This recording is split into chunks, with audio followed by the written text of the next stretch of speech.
RCF.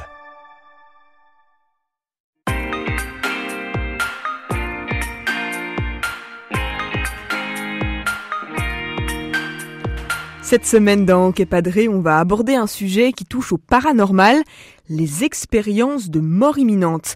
C'est un sujet qui interroge pas mal de jeunes, on est assez nombreux à en avoir entendu parler dans des séries ou alors sur les réseaux sociaux, des personnes qui racontent des expériences assez troublantes qu'elles ont pu faire à l'approche de la mort. Et pour en parler aujourd'hui, je reçois le père Dominique Oznet. Bonjour. Bonjour. Vous êtes exorciste dans notre diocèse. Alors avant d'aborder un petit peu le vif du sujet et de comprendre avec vous réellement ce qu'est une expérience de mort imminente, je vous propose d'écouter les réactions de jeunes manceaux que j'ai pu avoir au micro dans la rue quand je leur pose la question « Est-ce que vous savez ce qu'est une expérience de mort imminente ?» ou alors « Qu'est-ce que ça vous inspire ?» Vous allez entendre un petit peu ce qu'ils en pensent et puis on réagira après. Pour moi, la mort imminente, ça existe, je connais des personnes qui l'ont fait, mais c'est très spécial parce qu'il y en a qui disent voir des diables, d'autres un tunnel avec une lumière blanche. Donc mon avis, il est assez réservé, je ne sais pas trop, ça dépend je pense du parcours de chaque personne. Je crois que c'est dans un film où ça parle de quelqu'un justement qui est devenu croyant grâce à ça, mais je sais pas, ça me fait juste peur. En vrai j'y crois parce que je me dis c'est possible, on sait pas ce qui se passe après la mort, etc. Donc on n'a pas trop d'avis là-dessus. Ça peut être la dernière image qu'on a avant de mourir. Ouais, je pense que c'est possible de partir puis peut-être de revenir. C'est un truc un peu surnaturel, mais je pense que ça peut exister. Que c'est quelque chose. Après c'est peut-être notre cerveau qui nous joue quelque chose, mais je pense que c'est un phénomène étrange, bizarre à vivre. Sur long terme, ça peut laisser un peu des images bizarres.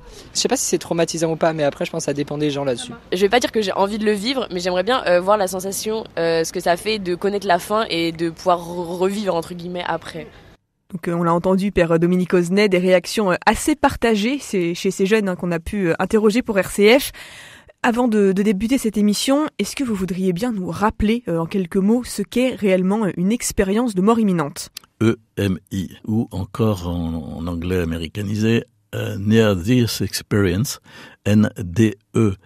Ce sont des expériences que les gens rapportent après par exemple une opération chirurgicale lourde, après un accident grave où ils ont été dans le coma, où ils font une sorte d'expérience de décorporation, de voir leur corps alors ils sont au-dessus, d'entendre ce qui se dit, mais aussi de faire une approche dont on dit qu'elle est une approche de l'au-delà, donc ils ressentent une sorte d'expérience de plénitude, de liberté, ils se sentent beaucoup moins limités, beaucoup plus en possibilité de connaître par d'autres moyens que la raison. Ils voient de la lumière, ils pénètrent dans un tunnel pour aller dans une sorte d'autres domaines de la réalité. Ils racontent des choses qui sont attestées par tous de façon assez identique. Ce qui fait que beaucoup de personnes se sont laissées intriguer par la chose et puis on fait des recherches en collationnant les récits, en les recoupant, etc. Les différences sur la question datent déjà de plusieurs dizaines d'années. Ça date de plusieurs dizaines d'années et ça suscite la curiosité d'universitaires et de médecins qui s'interrogent là-dessus. On va y revenir. Père Dominique Oznet, on remarque que ces EMI, ces expériences de mort imminente, donnent souvent aux personnes qui les vivent une conviction forte de l'existence de l'au-delà. Ah oui, c'est ça. Elles ont le sentiment que après ça, vraiment, elles sont différentes. Et même elles réorientent leur vie dans un certain nombre de cas en honorant la dimension spirituelle, alors de façon multiforme, et aussi en faisant passer l'amour des autres en première place. Ce qui est quand même très positif parce qu'elles ont eu le sentiment de faire une expérience d'amour absolu, de plénitude. Donc ça veut dire que ça permet à certains de trouver la foi. C'est donc un message qui est envoyé par Dieu, Père Dominique Oznet.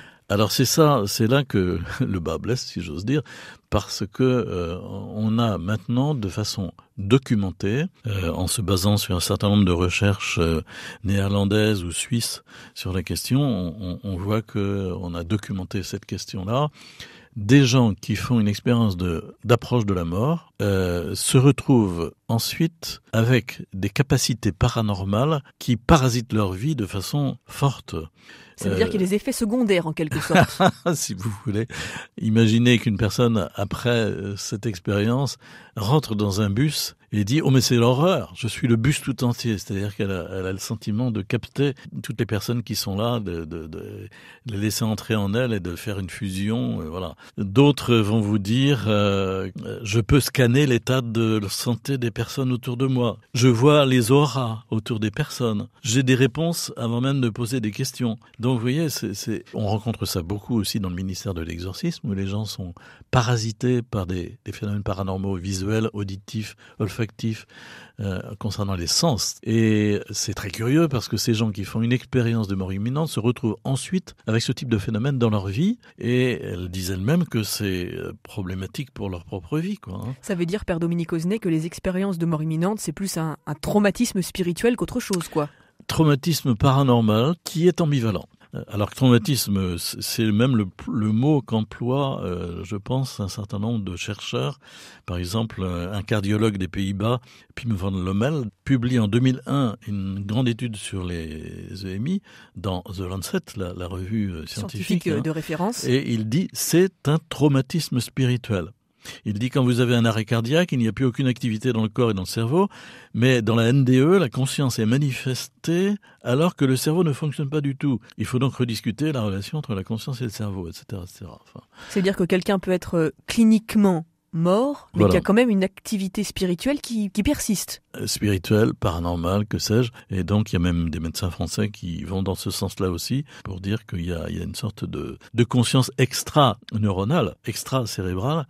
Mais ça reste quand même surprenant, Père Dominique Osnet, de se dire, en tant que chrétien, que ces expériences que font certaines personnes n'est pas une preuve de la vie en Dieu après la mort. On peut pas se dire, un tel a vécu ça, ou j'ai vécu ça, je sais qu'il existe autre chose. C'est à cause de cette ambivalence? Comment est-ce qu'on explique ça? C'est le grand danger qu'on a toujours. C'est le grand danger qu'on a toujours d'essayer de faire du concordisme et de penser trouver des preuves à notre foi qui, elle, s'appuie sur la parole de Dieu. Comment ça? On pense qu'on peut argumenter, humainement parlant, rationnellement parlant, voire même scientifiquement parlant, pour soutenir la validité de notre croyance, de notre foi. Alors que cette foi s'appuie non pas d'abord sur des preuves scientifiques, mais d'abord sur la révélation de la parole divine, sur la personne de Jésus qui nous a parlé du Père. Et donc c'est d'un autre ordre, si vous voulez. Et donc faire par exemple, des EMI, une sorte de préalable à l'acte de foi en la vie éternelle, en la résurrection, en l'au-delà, c'est, j'allais dire, excusez l'expression, tordu. On est en porte-à-faux, c'est pas possible. Alors il y a même des personnes, des médecins, je pense à Patrick Théier qui a été médecin chargé du bureau des constatations médicales à Lourdes, qui a publié un bouquin sur dans cette optique-là, de faire au fond de ce que disent les gens à partir de leur EMI, une sorte de confirmation de la foi en l'au-delà. Oui, c'est dit dans ce livre, hein, Expérience de mort imminente, un signe du ciel qui nous ouvre à la vie invisible. Eh ben pour moi c'est mal posé et c'est dangereux. Parce que faut envoyer tout le monde faire une expérience de décorporation pour qu'ils puissent avoir la foi, n'est-ce pas? S'il faut en passer par là, non. Ça veut dire qu'on peut pas se servir de la science comme un outil qui tend à prouver l'existence de Dieu. Ah ben absolument, ça n'a jamais été le cas. Ça part d'une bonne intention, ça part d'une bonne intention, mais on voit bien dans le cas de l'EMI NDE que au fond, il y a une ambivalence telle qu'on ne peut pas dire que c'est une expérience spirituelle, qui plus est une expérience du ciel. L'espèce de plénitude cotonneuse d'amour dans laquelle baignent les gens qui font une NDE, ne serait-ce pas un phénomène paranormal gratifiant? Ne serait-ce pas aussi, chimiquement parlant, une sorte de réaction de protection du cerveau pour faire face à la difficulté d'un accident, d'une opération, etc. Enfin, voilà, il faut faire très attention à être prudent, rester très très prudent, et personnellement, jamais je n'irai dans le sens d'un appui de notre acte de foi par ce type d'argumentaire qui me semble très problématique. Merci beaucoup Père Dominique Osnet pour vos réponses passionnantes aujourd'hui au micro d'RCF Sarthe dans Hockey Padré. Je rappelle que vous êtes prêtre exorciste dans notre diocèse et que vous êtes en charge de la pastorale Nouvelle religiosité, nouvelles croyances et dérives sectaires. À bientôt. À bientôt.